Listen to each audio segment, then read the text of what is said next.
किसान भाइयों नमस्कार।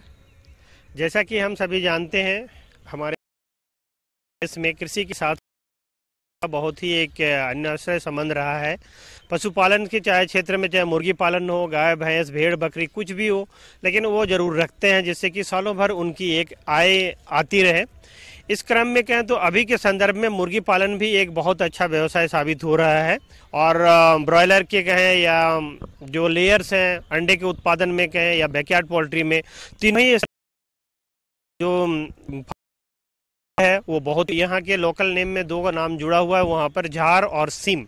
एक्चुअली झार टर्म जो है वो झारखंड से है और सीम मतलब यहाँ के लोकल जो मुन्नारी लैंग्वेज में सीम मतलब मुर्गी को कहा जाता है। इस कारण झारखंड के मुर्गी के नाम पे ऐसे कहें तो झारसीम नाम रखा गया है। पर ये डुअल पर्पस बर्ड के लिए, कहने का मतलब जो किसान भाई अंडा और मांस दोनों के लिए मुर्गियों का किस्म अगर कोई पालना चाहते हैं तो उसमें झारसीम क्या किस्म भी एक बहुत ही अच्छा परफॉर्म करने वाली किस्म है। बिरसा की नई प्रजाति झारसीम विकसित की है। ये मुर्गियां सामान्य देसी मुर्गियों की तुलना में 4 गुना तेजी से विकसित होती हैं और देसी मुर्गियों की तुलना में एक साल में 2.5 गुना से अधिक अंडे देती हैं। इनके अंडे सामान्य देसी मुर्गी के अंडे से लगभग दुगने वजन के होते हैं। ये एक साल में 120 से 150 तक अंडे देती है, जबकि आमतौर पर देसी मुर्गियां 60। किसान भाई, जो हम बात कर रहे थे बिरसा कृषि विश्वविद्यालय के साइंटिस्ट के द्वारा विकसित की गई है। इसका जो रंग होता है बिल्कुल गांव के मुर्गियों के जैसा ही मिला जुला कलर होता है, कई मल्टी कलर्स के होते हैं जिसे देखने में ये काफ़ी आकर्षक लगते हैं। और इनका शरीर काफ़ी सुडौल होता है और बहुत एक्टिव होते हैं, जिसके कारण ये गांव के जो वातावरण है वहाँ पर काफ़ी अच्छी तरह से अपने को अनुकूलित कर लेते हैं। साथ साथ इसमें उसमें ब्रूडिंग ये सेकर नेचुरली जो हैचिंग होता है ना, ये चूजा भी निकाल लेते हैं। तो ये किसानों के लिए एक बहुत अच्छा चीज होता है। झारसीम मुर्गी प्रजाति का विकास किसानों की आय में बढ़ोतरी के दृष्टिकोण से किया गया है। अंडा और मांस दोनों के उत्पादन में यह प्रजाति अब बेहतर परिणाम दे रही है। झारसीम मुर्गी ब्रॉयलर और सामान्य देसी मुर्गी की तुलना में ग्रामीण परिवेश में सहजता से ज्यादा दिन रह सकती है। अनुकूल वातावरण नहीं रहने पर भी इस प्रजाति के मुर्गा मुर्गी अच्छी तरह से अपना जीवन निर्वाह कर लेते हैं और इनके आहार के लिए भी अतिरिक्त दाना मिश्रण की व्यवस्था करने की जरूरत नहीं होती है।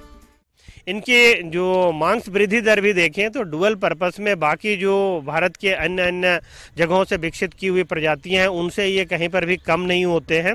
ये 3 से 4 महीने में इनके जो शरीर वजन है ये 1200 से 1500 ग्राम तक अचीव कर लेते हैं और ये किसान भाइयों के लिए बहुत ही अच्छा होता है। इनके इस वजन को प्राप्त करने के लिए आपको कोई बहुत ज़्यादा अतिरिक्त दाना मिश्रण पर निर्भरता नहीं रहती है। इनका अंडे देने की जो क्षमता है ये शुरुआत होती है करीब 5 से 6 महीने के आसपास में ये अंडा देना शुरुआत कर देती हैं। इनके अंडे का रंग भी जैसे देसी एग सेल जो ब्राउन कलर का उसी तरह का होता है, जिसके कारण बाज़ारों में भी इसकी डिमांड बहुत अच्छी होती है। इनकी इस किस्म के मुर्गियों की अगर अंडा देने की क्षमता की बात करें तो इसमें भी ये काफ़ी अच्छा साबित हो रहे हैं। साथ साथ जो मेल होते हैं उनमें भी देखा गया है कि वजन वृद्धि भी अच्छा होता है। तो किसान भाइयों, ये झारखंड में तो हम ग्रामीण जो सुदूर ग्रामीण क्षेत्रों में इसकी परफॉर्मेंस अच्छी देख ही रहे हैं।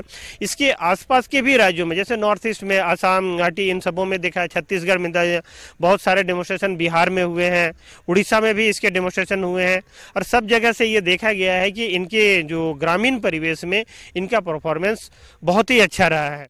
प्रदेश के किसान कृषि विज्ञान केंद्र, कृषि विश्वविद्यालय और कृषि विभाग से सामान्य प्रशिक्षण लेकर मुर्गी पालन व्यवसाय की शुरुआत कर सकते हैं। झार से आप बिरसा कृषि विश्वविद्यालय रांची या अपने नजदीकी कृषि विज्ञान केंद्र से प्राप्त कर सकते हैं।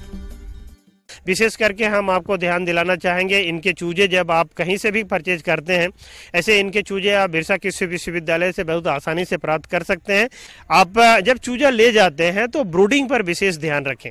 इसके साथ पोषण पर विशेष ध्यान रखने की जरूरत तो नहीं है, फिर भी अतिरिक्त पोषण अगर आप देते हैं तो आपको बाकी जो देसी मुर्गियां हैं उनसे और भी बेहतर इसके परिणाम मिल सकते हैं।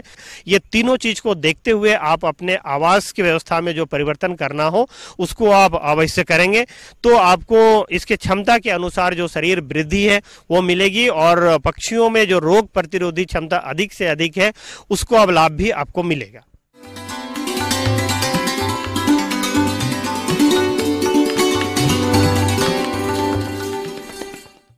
अन्नदाता हेल्पलाइन निशुल्क फोन संपर्क सेवा के माध्यम से आपके द्वारा पूछे गए प्रश्नों में से एक या दो महत्वपूर्ण प्रश्न को हम अपने कार्यक्रम में शामिल करते हैं और इसी के तहत आज किसान का सवाल और उसका जवाब कुछ इस प्रकार है। आज की अन्नदाता हेल्पलाइन में हमने जिस प्रश्न को शामिल किया है उसे पूछा है गांव खेहरी, जिला भोजपुर के लोकेश मौर्य ने। आपने फल बागों में फलों के सड़ने की समस्या की समाधान पर जानकारी चाहिए, तो इसके लिए देखिए कार्यक्रम का यह अंश। किसान भाइयों जोहार। बहुत से किसान भाइयों का अभी प्रश्न आ रहा है कि सर पिछले साल ऐसा हुआ था कि आम और लीची के पेड़ में फल तो लग गए हैं, लेकिन मटर के दाने के आकार तक होते होते फल झड़ गए थे पिछले साल। अभी कुछ किसान भाइयों का आ रहा है कि झड़ने लगे हैं। तो बहुत अच्छा समय है अभी कि जो फल लग गए हैं वो ज़्यादा से ज़्यादा बने रहें, पौधे से लगे रहें, तो फिर उनकी बढ़वार होगी और अंततः पूर्ण विकसित फल के रूप में मिलेंगे और अंततः उत्पादकता अच्छी होगी। तो किसान भाइयों अभी बहुत अच्छा समय है।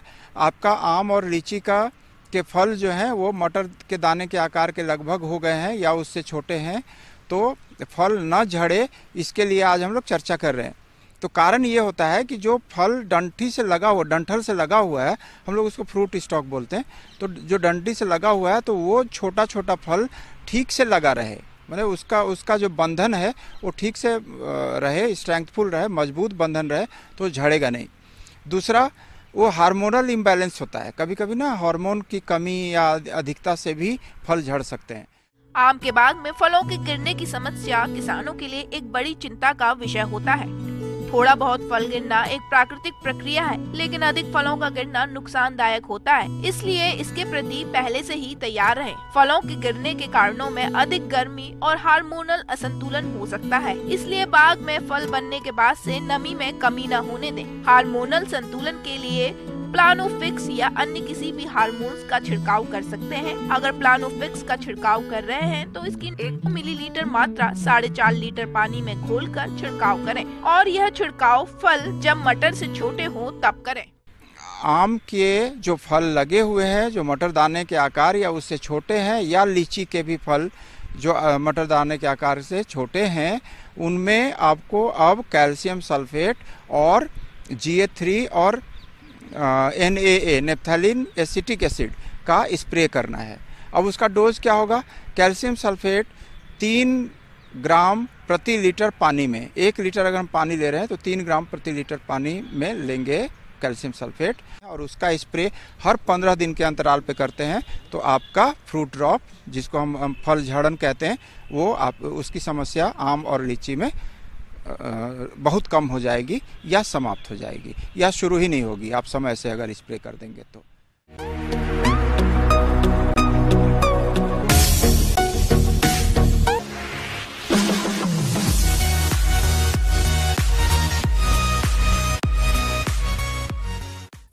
और आइए अब एक नजर डालते हैं राज्य की कुछ चुनी हुई मंडियों के प्रमुख फसलों के बाजार भाव पर।